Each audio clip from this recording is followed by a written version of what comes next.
जय माता दी दोस्तों। वर्ल्ड बेस्ट मैजिक में आपका हार्दिक स्वागत है। कैसे हैं आप सब, ये बताने के लिए कमेंट बॉक्स में जय माता दी जरूर लिखें। दोस्तों, नवरात्रि के पर्व में माँ दुर्गा की आराधना के साथ ही व्रत, उपवास और पूजन का भी विशेष महत्व है।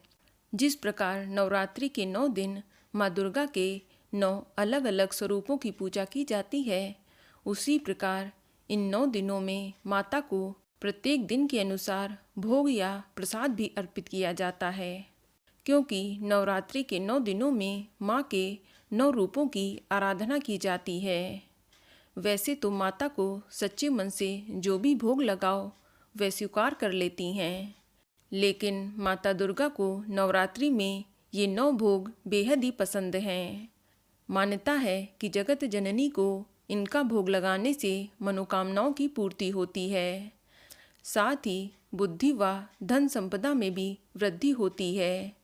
तो चलिए इस वीडियो में हम जानते हैं कि नवरात्रि के इन 9 दिनों में 9 स्वरूपों को दिन के अनुसार क्या क्या भोग लगाना चाहिए। इन 9 दिनों में आपको किस दिन क्या भोग लगाना शुभ होता है। लेकिन अगर अभी तक आपने हमारे चैनल वर्ल्ड बेस्ट मैजिक को सब्सक्राइब नहीं किया है तो जल्दी से सब्सक्राइब करके बेल आइकन दबा दें। साथ ही इस वीडियो को लाइक करें और ज़्यादा से ज़्यादा शेयर करें। तो आइए शुरू करते हैं। दोस्तों, नवरात्रि के 9 दिनों में व्रत रखने वालों के लिए कुछ नियम होते हैं। साथ ही इन 9 दिनों में माँ दुर्गा के 9 स्वरूपों को उनका पसंदीदा भोग लगाकर आप माँ का आशीर्वाद प्राप्त कर सकते हैं। तो नवरात्रि का सबसे पहला दिन होता है माँ शैलपुत्री का। इस दिन कलश स्थापना करने के साथ ही माँ शैलपुत्री की पूजा अर्चना की जाती है। दोस्तों, माँ शैलपुत्री हिमालय की पुत्री हैं। इस दिन माँ को गाय के घी का भोग लगाना चाहिए। मान्यता है कि ऐसा करने से आरोग्य की प्राप्ति होती है और देवी माँ अपने भक्तों को हर संकट से मुक्ति दिलाती हैं। और नवरात्रि का दूसरा दिन माता ब्रह्मचारिणी का दिन है। दोस्तों, माँ ब्रह्मचारिणी के पूजन अर्चन से आपके व्यक्तित्व में वैराग्य, सदाचार और संयम बढ़ने लगता है। इस दिन माँ ब्रह्मचारिणी को शक्कर, मिश्री या पंचामृत का भोग लगाना चाहिए। इससे माँ दीर्घायु होने का वरदान देती हैं। इसके साथ ही इस प्रसाद को घर के सभी सदस्यों को अवश्य ही देना चाहिए। ऐसा करने से माता रानी अपने भक्तों को जीवन की हर कसौटी में सफल होने का आशीर्वाद प्रदान करती हैं। और नवरात्रि के तीसरे दिन माता चंद्रघंटा की पूजा की जाती है। कहा जाता है माता चंद्रघंटा की पूजा अर्चना करने से मानव संसारिक कष्टों से मुक्ति पाते हैं। वहीं माता के भोग की बात करें तो माँ चंद्रघंटा को दूध या मावे से बनी मिठाइयाँ या खीर का भोग लगाना चाहिए, जिससे माता अत्यधिक प्रसन्न होती हैं। मान्यता है कि ऐसा करने से धन, वैभव व ऐश्वर्य की प्राप्ति होती है। और नवरात्रि के चौथे दिन माँ कुष्मांडा की पूजा अर्चना की जाती है। इस दिन माता को मालपुए का भोग लगाया जाता है। आप माता को भोग लगाएं और भोग को ब्राह्मणों को दान करते हैं। ऐसा करने से आपको अत्यधिक फल की प्राप्ति होती है। इसके साथ ही इस भोग को घर के सभी सदस्यों को भी अवश्य ग्रहण कराएं। ऐसा करने से सबकी बुद्धि में विकास होता है और मनोबल भी बढ़ता है।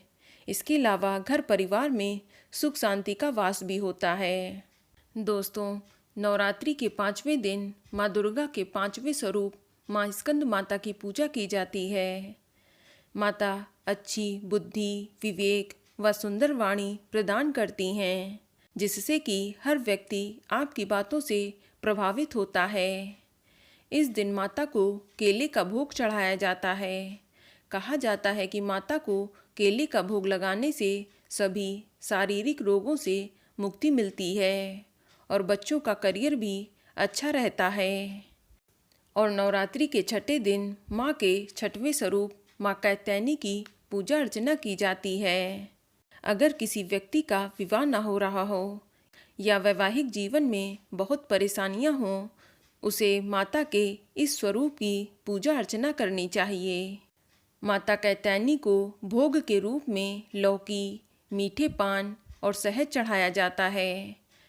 ऐसा करने से आकर्षण शक्ति में वृद्धि होती है और घर से नकारात्मक ऊर्जा की समाप्ति हो जाती है और माँ धन वैभव का आशीर्वाद भी देती है। दोस्तों, नवरात्रि के 7वें दिन माँ कालरात्रि की पूजा अर्चना की जाती है और माता कालरात्रि शत्रुओं का नाश करने वाली हैं। इस दिन देवी कालरात्रि को गुड़ या गुड़ से निर्मित चीज़ों का भोग लगाया जाता है। मान्यता है कि इस दिन ये भोग लगाने से माँ रोग व शोक से मुक्ति देती हैं और घर में सकारात्मक ऊर्जा का वास भी होता है। दोस्तों, नवरात्रि के 8वें दिन माँ महागौरी की पूजा अर्चना का विधान है।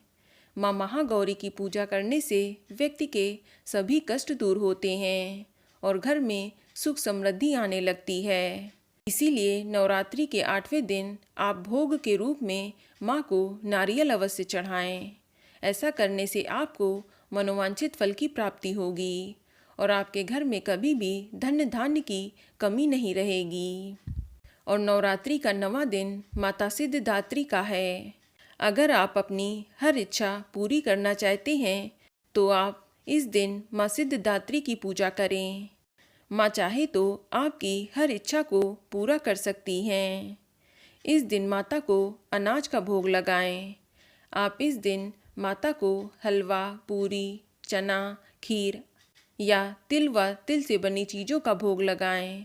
ऐसा करने से भक्तों की सभी मनोकामना पूर्ण होती हैं। तो दोस्तों, ये जानकारी आपको अच्छी लगी तो कमेंट में जय माता दी ज़रूर लिखें और अगर आपका कोई सवाल हो तो उसे कमेंट बॉक्स में अवश्य पूछ लें और इस वीडियो को लाइक करें, शेयर करें और साथ ही साथ चैनल को सब्सक्राइब करें। धन्यवाद।